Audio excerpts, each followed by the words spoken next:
Just over a year ago, I drove the then new 2020 Infiniti QX50, and I said during that video that Infiniti should make more vehicles like that because it was really good. So Infiniti took my advice. Literally, they made another vehicle that was pretty much identical to it. This, my friends, is the 2022 Infiniti QX55 Sensory all-wheel drive. Now, if you aren't familiar with the naming conventions, this 55 slots in between the 50 and 60. Obviously, that's how numbers work. But this is the coupe version, the coupe crossover version of the QX50. So you get all these same tech and features and everything that you would expect to have from that compact luxury crossover that we featured a year ago in a slightly different form factor. This would compete with things like the BMW X4 or Mercedes GLC Coupe, and it's still based on the same Mercedes MFA2 platform that we saw on the QX50. So depending on what you want out of a car, this could be a good option for you. In fact, it is selling about 4-to-1 for the QX50s to QX55. So people are buying this. There is a demand for it. And originally I was going to say, has science gone too far? Did we really need a coupe version of this? And yes, there are people who are buying it, so I would say yes. And again, because I said it in my last video that Infiniti should make more vehicles like the QX50, they have. They really have. This is pretty much identical in so many ways. I mean, it uses the same 2-liter variable compression turbo engine that we talked about when we did it before. It has the same CVT, has the same all-wheel drive system, has pretty much all the same dimensions, except the back end is shaved off a little bit to give you less trunk space, but I guess a slightly sportier design. It does help with fuel economy. Our test loop was completed in the QX50, so the regular crossover version, in 7.7 liters per 100 kilometers or 30.5 US miles per gallon. This completed it in 7.3 liters per 100 kilometers or 32.2 mpg. So a little bit more efficient. If you're driving this on a daily basis, you're maybe not needing as much interior cargo space. You want to save a little bit at the pump. This could be a good option for you.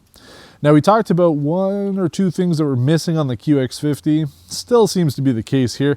We still don't have wireless phone charging. There's still no rear outboard heated seats. Bit of a bummer considering this costs about $3,500 more here in Canada over a comparable QX50. And you also lose out on panoramic sunroof. That's not on this. And you also don't have the rear side window sunshades. Guess because of the way that the design is, maybe they wouldn't fit. So you lose out on a couple features, you don't really gain anything over the QX50, and you're spending a little bit more. But I want to know, is this a vehicle that you should be considering if you're in the market for it? We're going to take it on the road. We're going to talk about how this drives, handles, and compares to the other coupe vehicles we've driven, and everything else you need to know if you're in the market for the 2022 Infiniti QX55 Sensory all-wheel drive. All right, my friends, we already talked about the fuel economy, so we can skip that. Let's talk a little bit about the interior on this QX55. It's pretty much identical to what we saw on the QX50. In fact, it is identical. The only real difference is you have a little bit less visibility out of the back because this is a coupe-style SUV. Aside from that, though, it's exactly the same experience, which, to be fair, that's what the BMW X4 is when you compare it to the X3, the Mercedes GLC Coupe versus the regular version. So that's what is expected from it. The question is, though, is this really a vehicle that is needed? And I talked about that the sales so far seem to be okay. You know, they are selling some of these, but you know, are people really going to be in the market for a coupe version of this Infiniti? I don't know, maybe this could be the road to having a more prosperous brand for Infiniti, having some more choice. You know, they've come out with a number of new vehicles. Essentially all of their SUVs, all of their core crossovers have been updated within the last couple months, so it gives some people some choice. Now, I talked about it when we did the QX50. I did like the drive and everything of this. It works pretty well. I mean, I'm in sport mode. Typically, I keep it in comfort mode or standard mode. And then the only real other choice, aside from what they call personal, which is your own custom mode, you also have eco mode.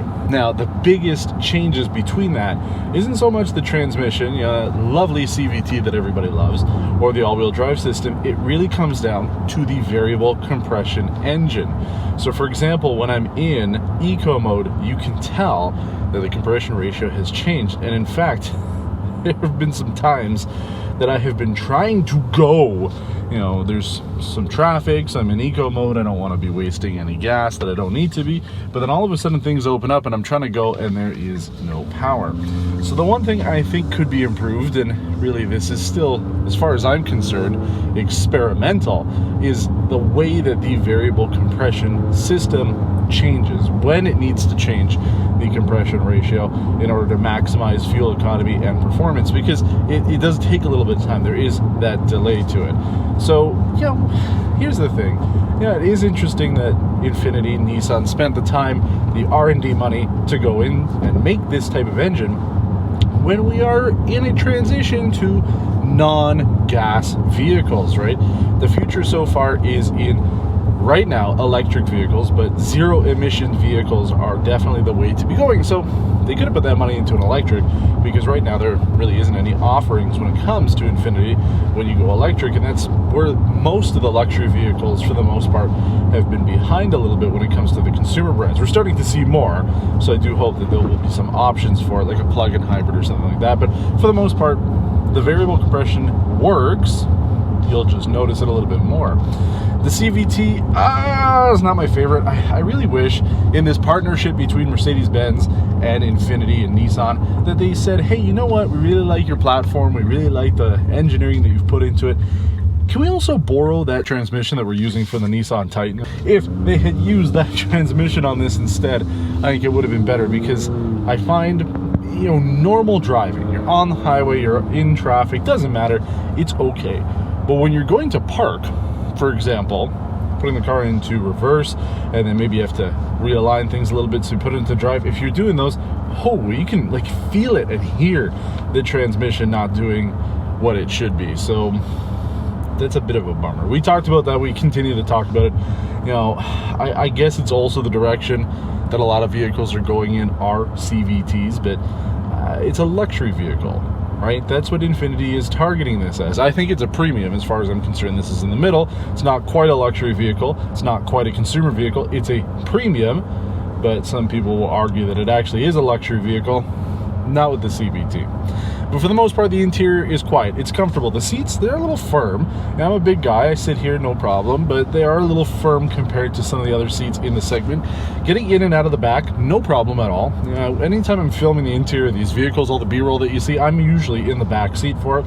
Getting in and out, no problems for me. So keep that in mind. If you were worried maybe the coupé-style would cut off a little bit of your access to be able to get into the vehicle, I didn't notice any issues there. Seat space is good. You can recline the seats, you can slide them forward and back a little bit, so some options there. Trunk space, very good as well. So overall, I mean, you're getting pretty much what you would expect. You're getting this compact Infiniti crossover with the space and everything with the coupe style, so it changes a little bit. Infiniti says it is the spiritual successor of the FX, which is a vehicle that came out quite a while ago. It, as far as I was concerned, looks like a shoe. This one, I guess, kind of looks like a shoe too. So I can see where they're coming from in terms of the successor to it. But, you know, we'll see. Is this a vehicle that interests you? Yeah, if you're in the market for these coupe crossovers, there are more choices now. There seems to be a market for it.